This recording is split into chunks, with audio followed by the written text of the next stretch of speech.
એક મિનિટ ભાઈ, તમે મારી સાથે આવો. ક્યાં? અરે હું તમને કહું છું, મારી સાથે આવો. શૌર્ય ઘરેથી નીકળી ગયો છે, એટલે તું સંભાળીને રહેજે.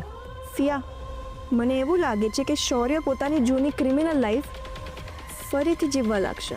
એના વિશે કહેવું મુશ્કેલ છે, એ અનપ્રિડિક્ટેબલ છે. ડોન્ટ વરી ફિયા, મેં શૌર્યને જોયો છે. એ ફક્ત ને ફક્ત ધમકી જ આપે છે, બાકી કંઈ કરવાની એનામાં હિંમત નથી.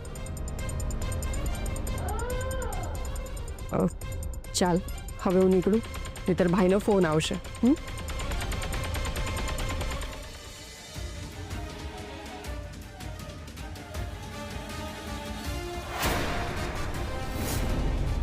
ફિયા ફિયા ફિયા ફિયા ફિયા, શું કરે છે? મને વાગી ગયો હતો. અરે વાગી જાત નહીં, મરી જાત તું. વોટ? આ તો શું ગાંડા જેવું બોલે છે? ત્યાં જો.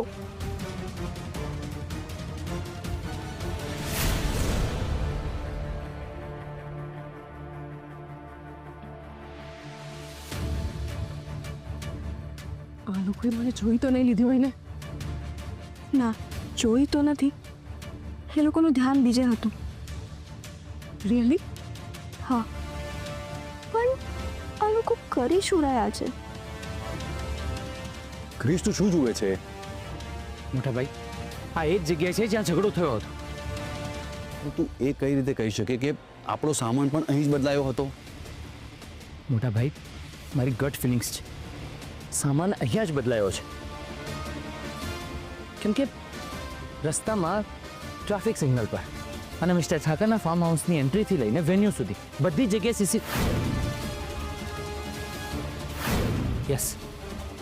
CCTV camera. મોટા ભાઈ, તમને આજુબાજુમાં કંઈક સીસીટીવી કેમેરા દેખાય છે?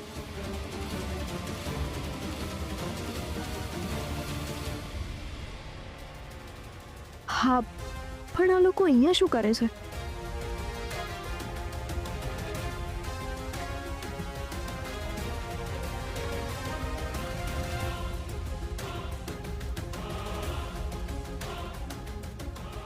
આ ક્રિશ સીસીટીવી કેમ જોવે છે? ખબર નહીં. ઓ ગોડ, શું થયું? એ જગ્યા તો નથી ને જ્યાં ધનંજયે વેજ ફૂડની જગ્યા પર નોનવેજ ફૂડ મૂક્યું હતું?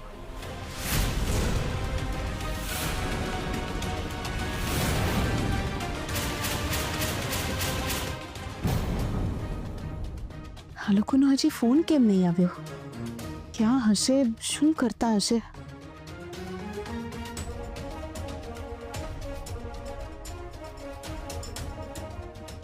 ના ના, બેચારા ઓલરેડી ટેન્શનમાં છે, હજી વધારે ક્યાં ડિસ્ટર્બ કરું?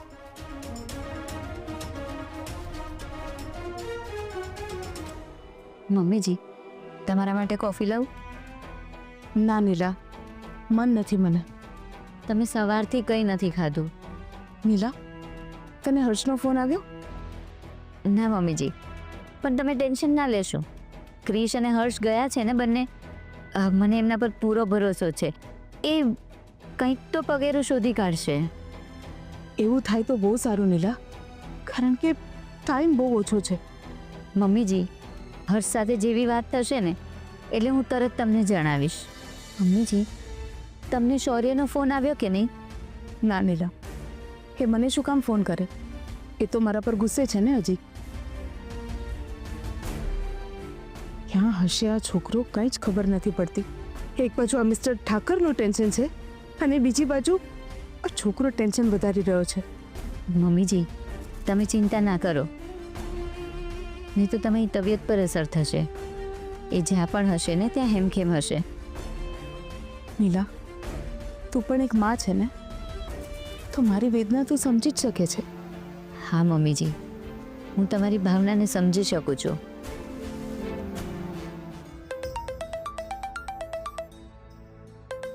અરે, કોનો ફોન છે?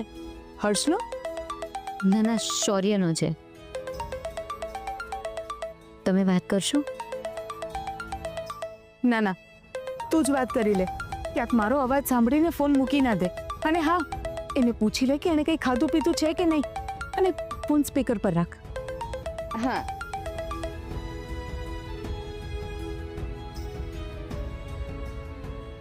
હલો શૌર્ય, તું ક્યાં છે? મમ્મી કેમ છે? ઠીક છે, તું કેમ છે અને તું ક્યાં છે? હું ઠીક છું. હું મારા એક ફ્રેન્ડના ત્યાં છું.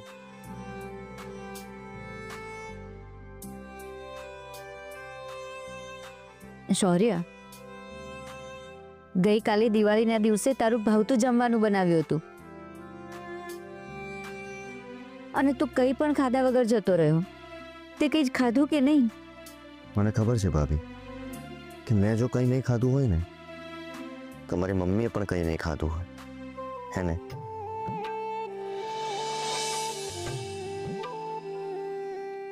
હા, પોતાનો છોકરો ગુસ્સામાં કંઈ પણ ખાધા પીધા વગર ઘર છોડીને જતો રહે તો કઈ માના ગળે કોળિયો ઉતરે. સોરી ભાભી, મારાથી ભૂલ થઈ ગઈ કે હું જમ્યા વગર નીકળી ગયો. તમે પ્લીઝ મમ્મીને કહો ને કે કંઈ ખાઈ લે, કારણ કે જ્યાં સુધી એ કંઈ નહીં ખાય ને ત્યાં સુધી હું પણ કંઈ નહીં ખાઉં.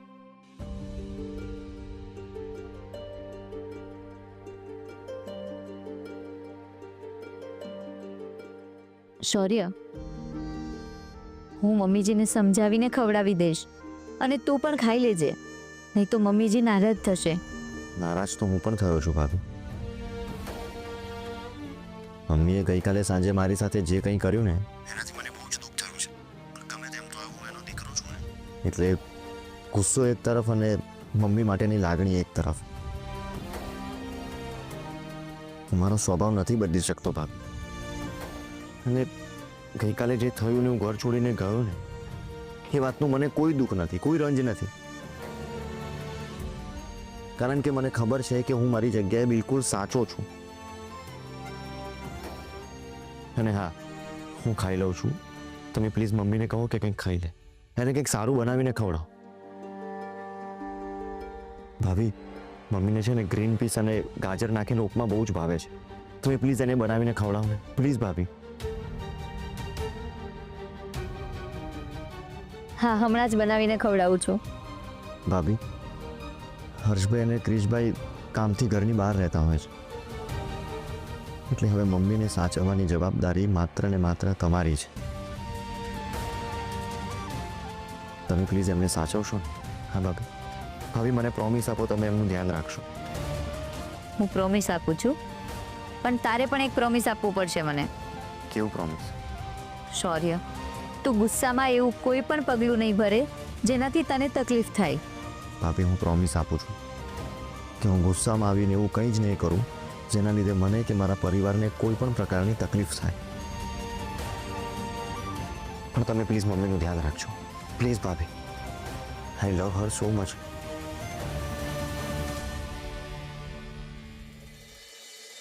નીલા, દરેક માઓને એમ જ હોય છે કે એ જ લોકોના બાળકોનું ધ્યાન રાખતી હોય છે, ચિંતા કરતી હોય છે. પણ એવું નથી હોતું. બાળકો પણ મા બાપની ચિંતા કરે જ છે. આજે મને સમજાયું. આજે જો આ શૌર્યનો ફોન મારી સામે ના આવ્યો હોત તો મને તો ખબર જ ના પડત. શૌર્યના મનમાં મારા માટે આટલો બધો પ્રેમ છે, આટલી બધી ચિંતા કરે છે મારી. મમ્મીજી, શૌર્ય ગુસ્સાવાળો છે ને એટલું જ, બાકી બધા ભાઈઓમાં પ્રેમાળ અને લાગણીશીલ તો એ જ છે. હા નીલા, હવે તો ખાઈ લેશો ને? તમારા દીકરાએ તમારું ફેવરિટ ઉપમા બનાવીને ખવડાવવાનું કહ્યું છે.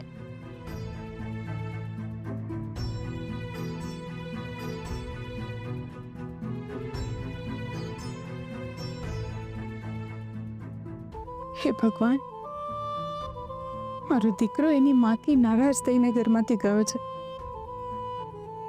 એનું ધ્યાન રાખજો, મારા શૌર્યનું ધ્યાન રાખજો. ભાઈ, આ એ જ જગ્યા છે. અમારો ટેમ્પો આ દિશામાંથી અહીંયા આવ્યો હતો. પેલા બાઇકવાળા આ દિશામાંથી અહીંયા આવ્યા હતા. એ લોકોનો ઝઘડો આ જગ્યાએ હતો. અને પછી હા,